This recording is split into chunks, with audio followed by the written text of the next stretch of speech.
누가복음 15장 3절에서 7절 말씀입니다.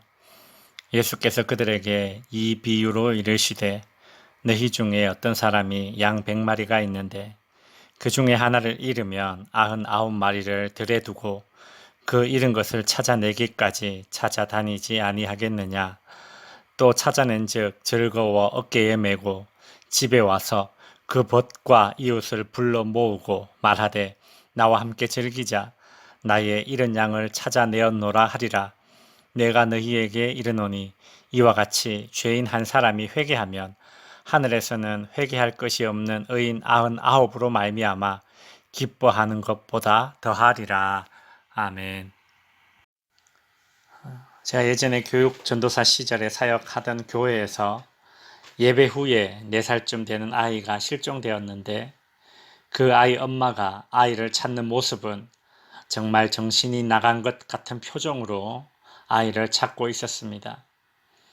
교회 청년들과 집사님들이 온 동네를 뒤져서 몇 시간 만에 결국 찾았는데 그 시간이 얼마나 간조리는 시간이었는지 모릅니다. 여러분들도 뭔가를 잃어버려서 애타게 찾아본 경험이 있으실 겁니다. 어떤 사람에게 100마리의 양이 있었습니다. 목자는 그 중에 한 마리를 잃어버리고 말았습니다. 양은 무리지어 생활하는 짐승이기에 무리를 이탈하게 되면 생존하기가 어렵습니다. 이런 상황을 누구보다 목자는 잘 알고 있습니다.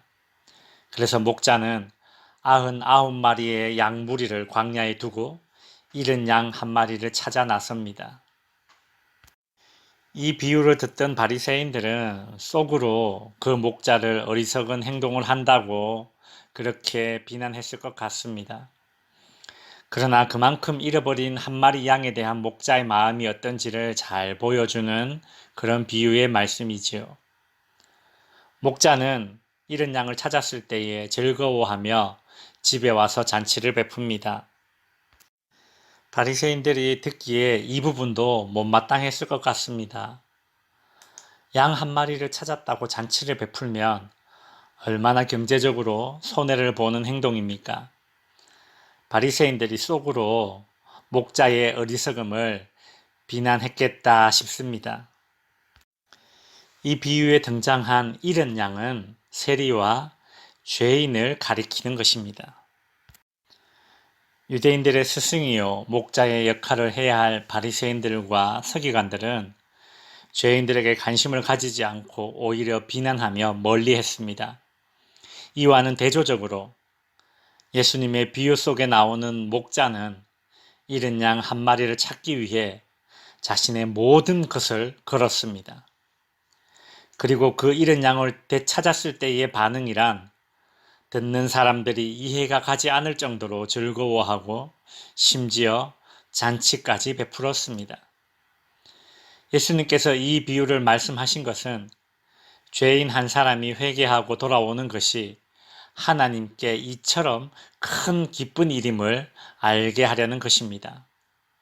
7절 내가 너희에게 이르노니 이와 같이 죄인 한 사람이 회개하면 하늘에서 회개할 것이 없는 의인 99으로 말미암아 기뻐하는 것보다 더하리라고 하시죠.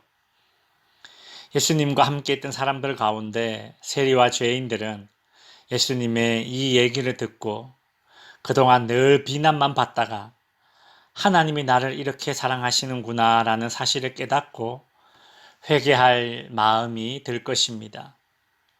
나 같은 사람을 하나님이 용서해 주실까라는 생각에 회개하기를 주저하며 낮은 자존감에 빠져있던 세리와 죄인들이 돌이킬 것입니다.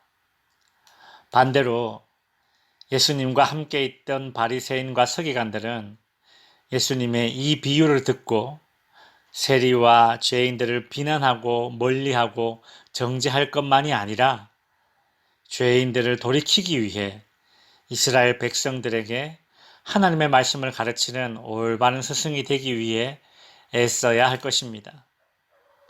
말씀을 정리하겠습니다. 바리새인들과 서기관들은 자기 의에 빠져서 세리와 죄인들을 멀리해야 될 대상으로 여겼습니다.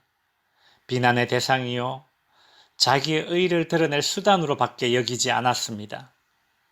그러나 예수님은 잃은 양의 비유를 통해 세리와 죄인들을 잃어버린 자로 여겼습니다.